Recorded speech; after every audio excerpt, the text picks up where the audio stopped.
혹시 핫팩이 필요한 사람들은 핫팩 있으니까 갖다 써요.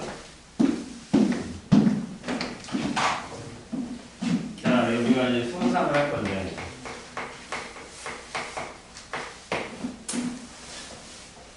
혹시 선생님이 조금 빨리 나가더라도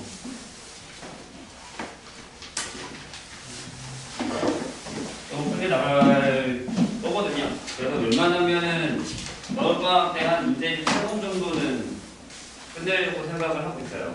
그래서 여기 자이 끝낼 거고, 분명히 이제 선생님 보기에 상기 뒷부분은 잘 안 돼 있을 것 같긴 하거든요. 이게 하다 보면 항상 앞부분만 잘 돼 있지 뒷부분은 잘 안 돼 있어서 개념적인 부분에서 많이 필요한 것들은 개념을 많이 할 거고요. 근데 우리가 처음에 하게 되는 이 다음식은 중학교 3학년 때는 거의 많이 한 건데 생각보다 많이 발전되어 있죠. 그래서 조심해야 되는 단원이에요. 만약에 학교에서 시험 온다 라고 하면 방심할 수 있는 데예요. 그러니까 학교 선생님들이 무슨 생각을 하냐면 너희들 중학교 3학년 때 이거 했잖아. 근데 우리는 그거랑 달라 라는 마음으로 문제를 내요. 되게 더러운 문제라던가 계산이 복잡한 문제라던가 빨리 풀어야 되는 문제를 요하는 문제를 생각보다 많이 내요. 그래서 시험 보러 가서 당황하는 사람들이 많아요. 다음 시험이 왜 이렇게 어렵게 나와요? 라고 생각을 하고. 자, 이제 여기서 제일 먼저 보게 되는 건 뭐 이제 명칭은 다 알죠. 항이 뭐다, 다항식이 뭐다, 단항식이 뭐다 이런 것들은 다 알 것 같은데 아마 나중에 선생님이 그 부분에 대한 것들을 좀 물어볼 거예요. 근데 이제 10페이지 보면 대부분 우리가 뭐 다 할 줄 아는 거고, 심지어 지수법칙은 2번씩은 했어요. 이거보다 더 대단한 걸로. 뭐 곱셈공식 같은 경우는 이 얘기를 잠깐 할까요? 전개라는 개념을 알아야 돼요. 그러니까 맨 처음에 나오는 곱셈공식은 우리가 보통 외워라 라고 얘기를 하잖아요. 근데 외우는 게 아니라 선생님은 익혀라 라고 얘기해요. 이런 말 되게 오랜만에 들어보지. 익힌다. 무슨 얘기냐면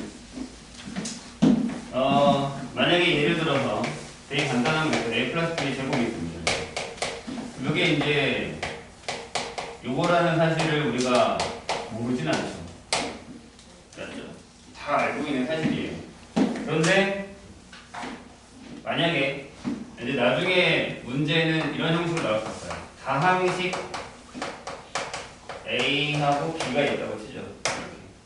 그러면 식이랑 식을 넣어서 제곱하는 형식이 나올 수 있다는 얘기예요. 무슨 얘기냐면 만약에 이제 예를 들면 x-a 플러스 y 플러스 2의 전체 제곱을 계산한다. 따로따로 계산할 필요는 없지만 따로따로 계산하는 게 필요할 때는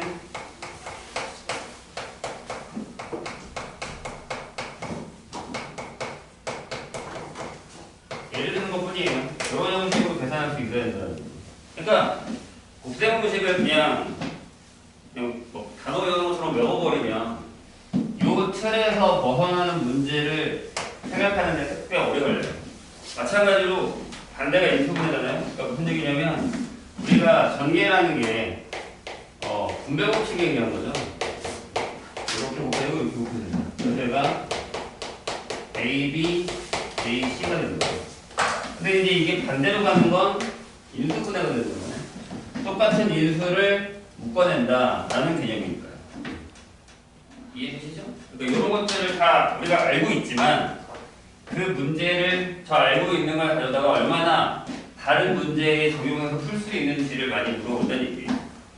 그래서 거기 보면은 이제 여러 가지 곱셈 공식과 다항식이 있는데 위에 것들은 중학교 때 배웠는데 솔직히 밑에 있는 것도 중학교 때 많이 써먹었죠.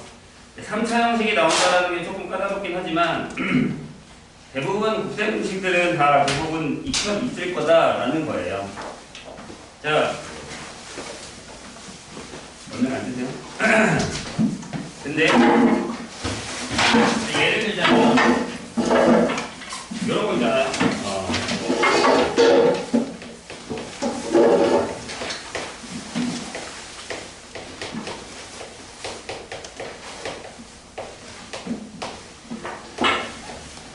요게 어떻게 되죠?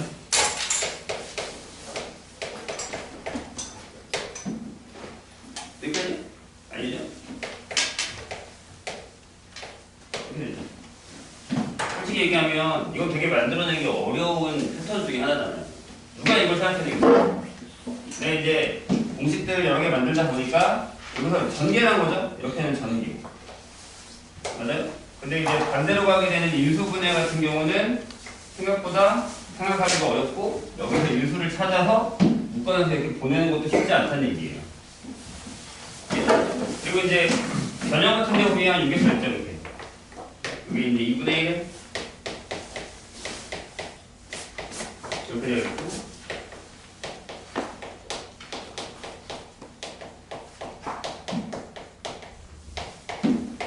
이렇게 된다는 것까지도 생각을 해내야 된다는 거죠. 익숙한 공식들이죠? 익숙하셔야 돼요.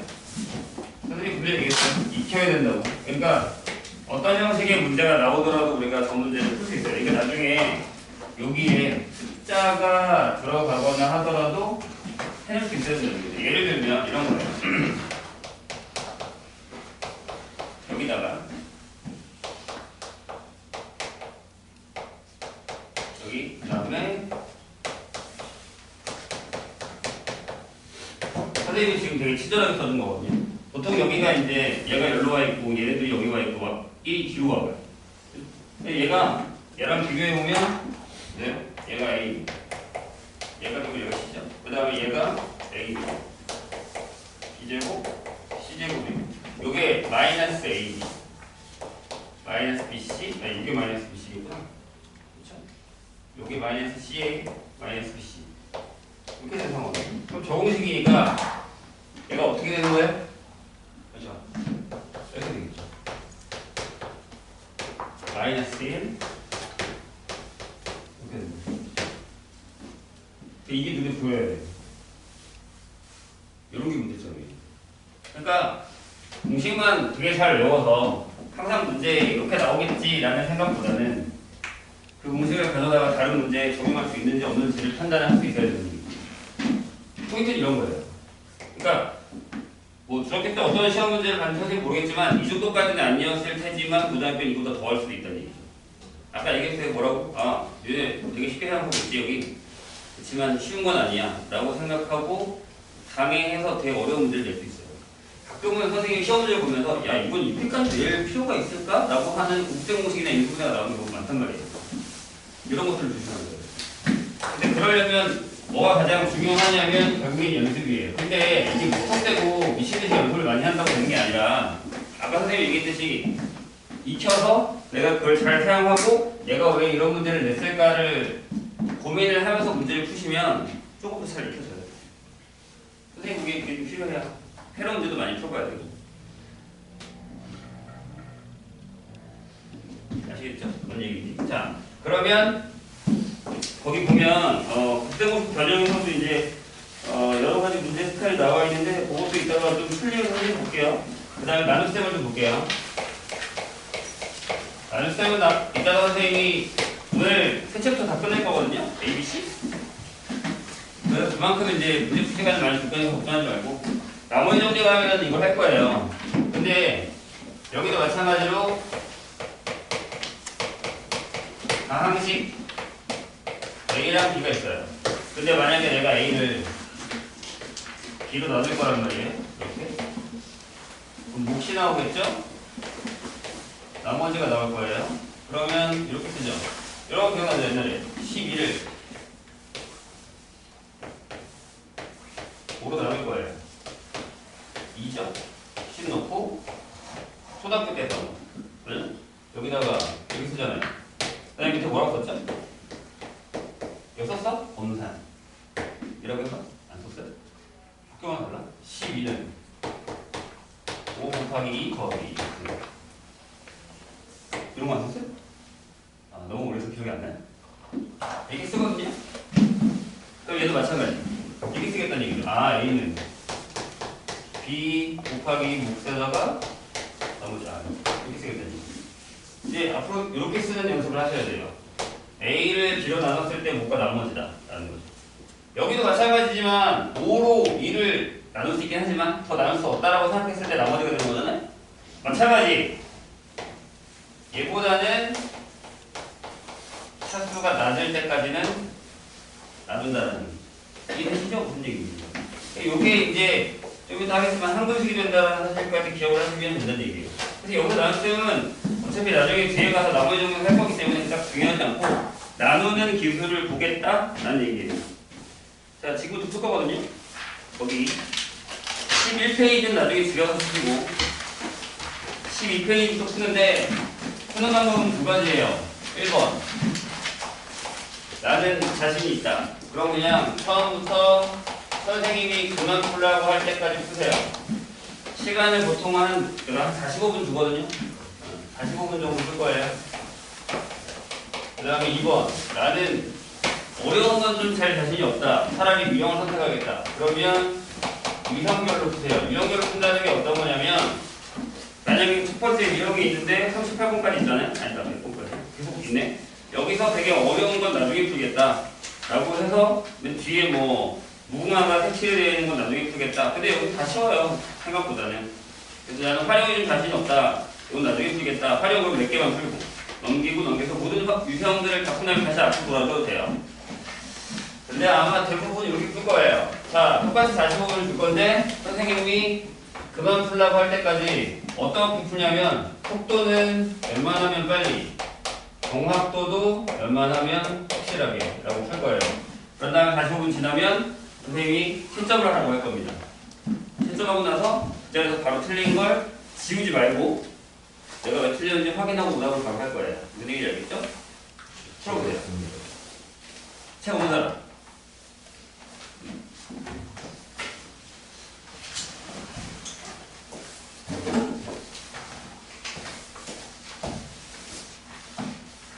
시간 안에 빨리 푸는 연습하는 거예요. 정확하게 빨리 푸는 연습.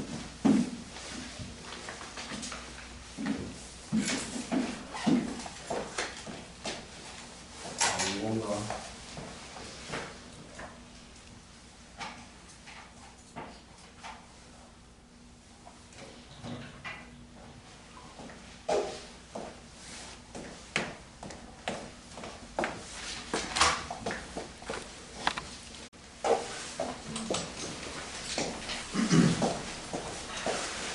여기는 얘기할 필요 있다.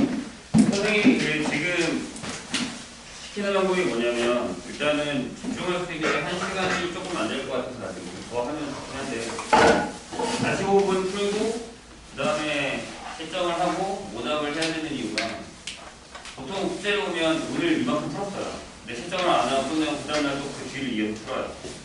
그 다음에 마지막 날 만약에 채점을 했다고 치면 내가 첫날 어떻게 풀지 하나도 기억이 안 나요. 그러니까 내가 뭘 잘못 풀고 있는지를 봐야 되는 게 오답이거든요. 그래서 그날 만약에 내가 한 2시간을 할 거다. 그럼 뭐 집중할 수 있는 만큼 시간을 적으면 좋은데 한 50분 풀고 다시 오면 50분 풀고 채점하고 틀린 거 확인하고 그 다음에 넘어가는 게 가장 좋아요. 그래야 내가 뭘 틀리는지 알고 뭘 자꾸 실수하는지 알거든요. 그런 식으로 계속 수업할 거예요. 세상은. 그리고 이거 빨리 끝내고 다른 문제 또 풀 거니까. 자, 이번에는 함승식이랑 나머지 정리를 볼 건데 함승식이 뭐죠? 항상 도식이 성립한다. 어떻게 보면 줄임말이죠. 항상 도식이 성립한다. 그러면 등식에는 두 가지가 있잖아요. 뭐가 있냐면 우리가 알고 있는 상에서는 방정식, 그 다음에 지금 얘기하는 함승식. 근데 함승식도 어떻게 보면은 방정식 안에 약간 포함되기도 하죠. 방정식은 뭐예요? 방정식 풀 줄 알잖아. 못 풀어요?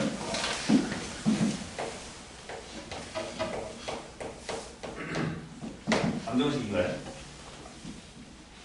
맞죠? 방정식이? 네. 질문. x에다가 2를 넣어도 돼? 네. 됩니까? 네. 안 돼요? 돼, 안 돼? 되죠? 그냥 거짓이 될 뿐이죠. 그죠?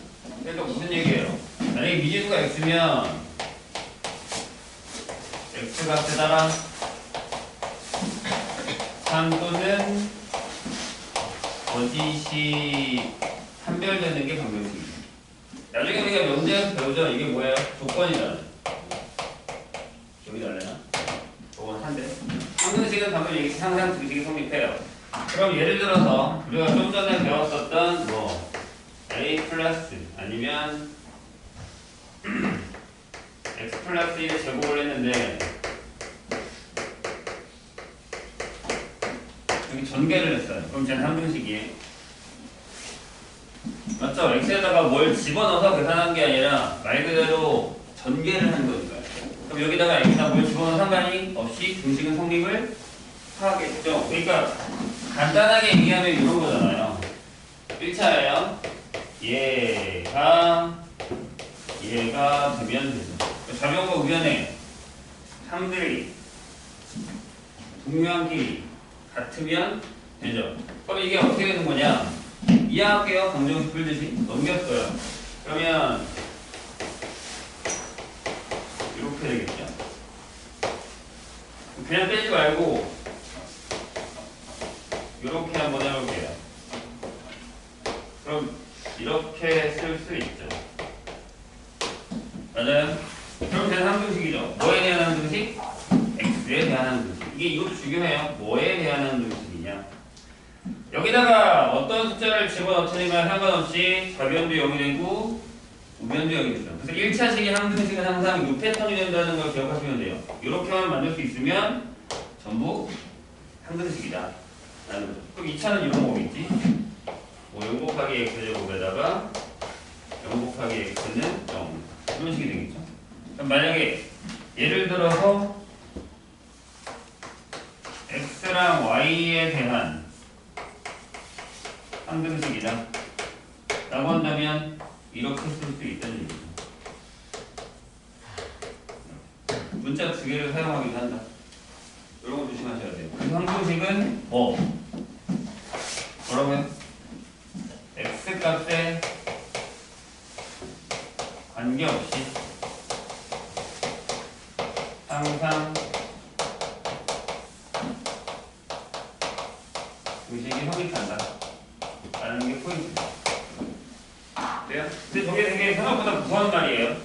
그래서 이제 만약에 우리가 어떤 함등식의 성질 같은 걸 볼 때 이런 걸 보잖아요. 1차야. 얘가 만약에 0이야. 그럼 방금 얘기했듯이 우리가 이걸 이렇게 넘겨서 썼어요. 그렇죠? 그럼 얘가 0이고 얘가 0이면 되는 거니까 A랑 B가 0이다. 이렇게 쓸 수 있다는 얘기죠. 그러니까 공식을 외우는 게 아니라 이해를 하시면 돼요. 이거만 알고 있으면 되잖아요. 될까요? 뭔 얘기지? 그럼 마찬가지로 1차야. AX 플러스 B가 CX 플러스 D 이렇게 되죠. 그럼 여기 이렇게 하면 되지 않을까? 넘겨요. 그럼 여기가 A-CX D-B래요. 그럼 얘가 0이 돼. 얘가 0이 돼. 그럼 얘가 뭐가 되죠? 네. A랑 C랑 같고 B랑 D랑 같다. 이렇게 쓸 수 있다는 얘기죠. 그러니까 다 우리가 모르는 건 아니에요. 1차도 2차도 3차도 마찬가지. 이런 식으로 그냥 공식을 외우는 게 아니라 이해를 하는 게 조금 더 낫다라는 얘기입니다. 됐죠? 그러면 이 항등식 문제에 뭐가 있냐면 미정계수가 있어요. 뭐예요? 계수가 정해지지 않았어요. 그 계수를 정해달래요. 여기 있는 문제랑 똑같죠. 여기 만약에 여기랑 좀 전에 썼던 ax 플러스 b가 만약에 2x 플러스 1이다. 요게 x에 대한 항등식이다 라고 한다면 바로 나오죠? a가 2다, b가 1이다. 이렇게 정해지지 않은 계수를 구하는 방법이에요. 맞아요? 근데 여기 두 가지 방법이 있죠. 하나는 수치레이, 또 하나는 예수비교. 이렇게. 수치대입은 말 그대로 봐봐요. x 값에 관계없이 항상 성립한다면서요. 그러면 수치대입이라는 건 x에다가 아무 숫자 하나만 넣어보겠다는 얘기죠. 계수비교는요. 요 성질 얘랑 같을 거야. 얘랑 같을 거야. 이런 것들을 계속 대놓고 비교를 하겠다는 얘기죠. 근데 계수 비교는 그렇게 어렵지 않아요. 나중에는 얘를 제일 많이 쓰게 될 거예요. 아마 이제 좀 뭐 수원이나 수투 같은 데 가면은 얘를 많이 쓰지 얘를 많이 쓰진 않아요. 그러니까 지금 풀 수 있는 문제는 이런 거겠죠. 예를 들면 이런 거야. A에 X에 X-1을 X-2가 있고 거기다가 B에 X에 X-1이 있고 CX 플러스 B가 있어. 얘가 X의 세제곱이야. 3의 X제곱 플러스 2X 플러스 1이에요. 이렇게 됐다고 치죠. 저게 X에 대한 항등식이래요. 그럼 물론 좌변을 정리해서 계수 비교하면 편하죠. 근데 이거보다 더 편한 방법이 있잖아요. 이렇게 세팅을 해줬다는 건 뭐 하라는 얘기예요? 수치 대입하라는 얘기잖아요. 왜요? 1번 첫 번째 X가 보이니까 X한테 0을 넣어버려요. 그럼 다 날리죠? 그럼 B만 1이 되죠. 2번 그 다음에 X에다가 1을 넣을 거예요. 1 여기 날리죠? 날리죠. 그럼 여기는 C 더하기 D인데 D가 1이잖아요. 1 넣으니까 7 따라서 C가 6이고요. 이렇게 돼요? 세 번째 뭐 넣을 거예요? 2 넣어야죠. 2면 날라가죠? A가 날아가죠? 여기는 2B 그 다음에 2에요 12 플러스 1이 얼마? 이러면 8에다가 12에다가 4에다가 1 이렇게 되겠죠. 그럼 7도 지우고 그럼 B가 B도 6이에요? 이런 식으로 되겠죠. A는 구할 필요 없죠?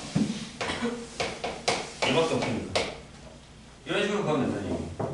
그러니까 만약에 식을 이렇게 줬다 아니면 뒤에 가서 나머지 정리했을 때 이제 이런 패턴의 문제가 나온다 라고 한다면 수치 대입을 하는 얘기죠.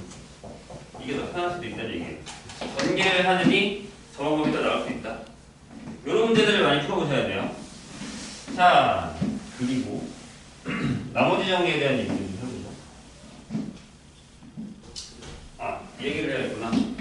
그럼 우리가 앞에서 푼 공식 또는 인수분해 전부보다 항등식이라는 얘기예요. 아시겠죠? 그러니까 저걸 모르는 사람들이 많아요. 항등식은 배웠네? 항등식이 이제 끝. 항등식이 우선 뭐라고 배웠는지 이유를 모르잖아요. 앞으로 우리가 전개를 해서 풀었다거나 그러니까 예를 들어서 만약에 2x 플러스 1을 제곱했어요. 그러면 얘가 이렇게 된 거잖아요. 그럼 뭘 한 거예요? 전개한 거죠. x값에다가 뭘 집어넣어서 계산한 문제가 아니잖아요. x에다가 뭘 들어도 상관없이 전개를 한 거기 때문에 얘가 뭐다? 이제부터 항등식이다라는 거를 기억을 해주셔야 돼요. 좋아요. 그러면 나머지 정리를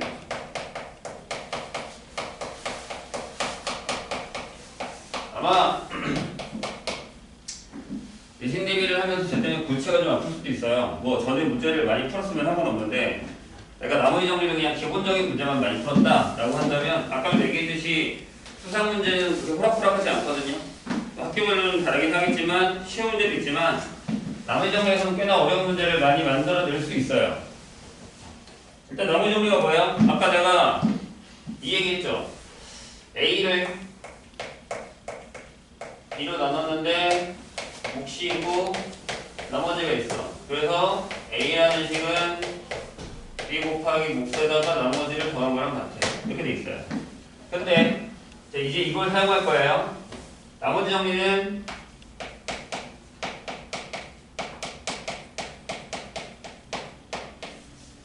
얘를 fx를 뭘로? 일단은 얘로 할게요. x-알파로 나눈 나머지 r이 f-알파이고 요거죠. 저렇게 얘기할 수 있어야 됩니다. 기본적으로. 근데 이게 무슨 얘기죠? 그냥 외우는 거예요? 아니요, 이것도 이해를 하셔야 됩니다. 이 얘기. 무슨 얘기냐? 내가 fx를 x-알파로 나눴더니 어떤 몫이 나왔을 거고 얘기했죠? 나누기 1차잖아요. 나머지가 몇 차가 나와? 그냥 상수가 나오겠다. 이렇게 나온다는 얘기. 내가 뭐라고? 항등식이라고. 왜? 식으로 나눠서 계산한 거니까. 숫자를 넣어서 계산한 게 아니니까. 돼요? 그럼 왜 타이틀이 나머지 정리야? 나는 몫을 신경 쓰지 않겠다는 거잖아요. 난 목 안 구할 거야. 난 나머지만 구할래. 라는 의미란 말이죠. 그럼 어떻게 해요? 상등식이라며 구하기 싫은 거 없애자고요. 상등식이니까 시대 아무거나 넣으면 된다면서요. 그래서 여기다가 F에 알파를 집어넣죠. 따라서 F 알파가 R이다라는 거죠. 그런데 이게 되게 간단한 얘기인데 이 문제로 여러 가지 유형이 만들어지죠. 문제를 아마 푸는 걸 선생님이 중간에 볼 건데 꽤 까다로운 것도 많아요. 2차와 1차로 나눈 다음에 3차로 나눈 나머지를 구하는 거라든가 아니면 두 식의 나머지를 구해주고 더한 거나 곱한 거의 나머지를 구해달라. 이런 식의 문제들이 많이 나올 수 있어요. 그런 것들을 많이 풀어보셔야 됩니다. 이따가 선생님이 몇 개 찝어줄게요. 그리고 이 형태만 있는 건 아니죠. 똑같은 fx를 얘로 나눌 수도 있죠. 이렇게 쓸게. 그럼 외우려고 할 필요가 없죠. 내가 얘기했잖아. 얘만 0만 돼도 돼요.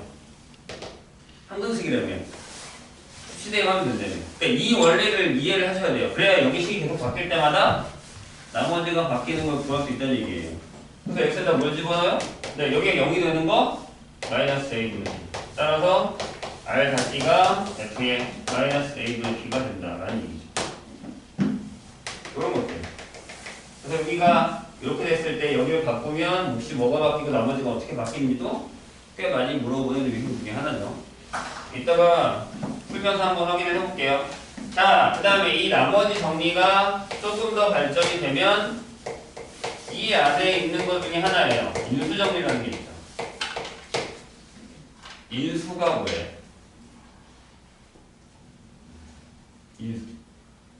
인수분해할 때 인수. 자, 만약에 어떤 x라는 애가 있는데 걔가 a 곱하기 b예요. 그러면 a랑 b가 x에 뭐가 되죠? 보통 우리가 약수라고 얘기하죠. 다항식도 약수라고 얘기해요. 근데 이걸 다른 말로 우리는 인수라고 얘기해요. 근데 인수분해하는 건 얘를 인수의 곱으로 나타낸 거잖아. 이게 인수분해예요. 다 알겠잖아. 그래서 예전에 우리가 했었던 소인수 분해라는 게 있죠. 예를 들어서 24라는 숫자가 2 곱하기 2 곱하기 2의 3이다. 그래서 우리는 이렇게 쓰죠. 뭘 하는 거야? 그냥 24라는 숫자를 이렇게 써도 돼요. 4 곱하기 6로 써도 돼요. 그럼 얘네 둘도 얘 인수예요. 약수니까. 근데 앞에 소가 붙었잖아요. 그럼 소수인 인수잖아요. 그러니까 얘 빼면 인수분해야. 그죠? 거의 분해 빼면 소인수고. 그럼 소수인 인수로 분해하라. 라는 뜻이죠. 그러니까 소수 이렇게 소수의 곱으로 나타나는 거다. 라는 얘기죠. 같은 얘기예요. 인수정리의 인수, 인수분해의 인수, 소인수분해의 인수. 다 같은 얘기예요. 명칭이 똑같다. 그럼 인수정리는 뭐죠? 나머지 정리에서 R이 0이다. 라는 거죠. 타이틀은 이렇습니다. 그럼 식이 항상 이렇게 나와야 된다고 봐. fx가 x-알파로 이렇게. 다시 얘기하면 원래는 뭐죠? fx가 x-알파로 나누어 떨어진다. 이게 타이틀이에요. 그럼 이 얘기를 이렇게 쓸 수 있어요. 그러니까 여기가 0인 거잖아. 생략. 돼요? 오케이? 근데 이 얘기가 뭐라고? 다시 얘기하면 f 알파가 0이라고. 근데 이 얘기를 결론적으로 다시 얘기하면 x-알파는 fx에 뭐가 된다? fx가 이거 곱하기 이건데 난 이거 모르니까 얘만 보이니까 인수다. 그게 다 같은 얘기다. 라는 얘기. 그래서 나중에 조립제법으로 인수분해를 하는 거잖아요. 조립제법은 다 할 줄 알죠. 모르면 이해하세요 선생님한테. 설명 안 할 테니까. 이런 거예요. 그래서 이렇게 나머지 정리, 인수 정리를 사용해서 문제를 푸는데 선생님이 지금 개념만 간단하게 설명했지 문제는 생각보다 꽤 어렵거든요. 그러니까 예를 들어 뭐 항등식도 구하시고요. 거기 넘어가다 보면은 아까 얘기했었던 거 있죠? 이런 거 64번 같은 경우